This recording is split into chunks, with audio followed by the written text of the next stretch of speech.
So how are we advising our clients into getting into property investment in 2023? My view has always been buy a freehold rather than a leasehold.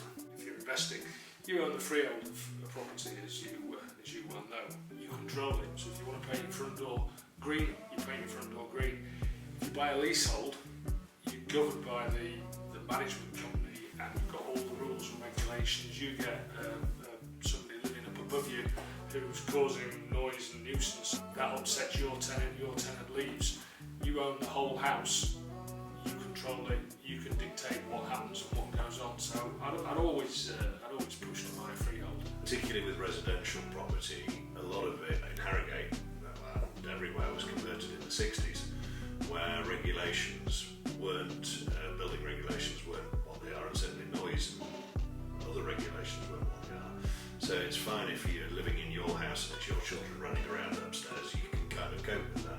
However, if it's out of your control and you're in a ground floor flat and the upstairs wants to party till 2, 3 in the morning, there's not a lot you can do about it, unfortunately. So yeah, take your point. I'm not going to diss leaseholds completely.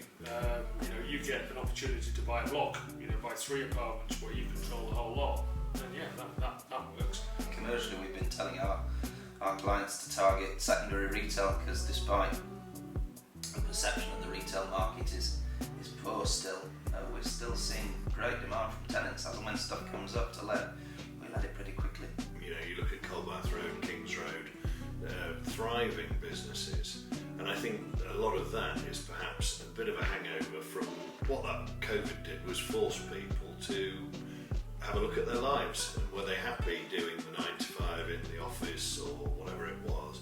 And I think a lot of people had pressed the pause button, stepped aside, looked at what they were doing and thought, actually, do you know what, I've always fancied running a little delicatessen. I'm going to get out of doing the job I'm doing that I've done for a long time. I'm going to go and find my dream, and we're seeing it succeed in many different areas. Yeah, so and I think the message will still be the same for our commercial clients next year. Retail's a good target in secondary areas, and prices we're seeing holding up as well. If you're buying that, returns aren't bad, are they? Yeah, it's still generally double digit, well not far off, so yeah, it's still a good place to invest money. The market seems to like the mixed use investment, commercial downstairs, residential upstairs. We can't obviously dispute that, can we? Because we've got to listen to the market and advise accordingly. As we've said, crystal ball in our business would be brilliant, and in my opinion, through that tricky lockdown period and beyond, the government have done a great job for us.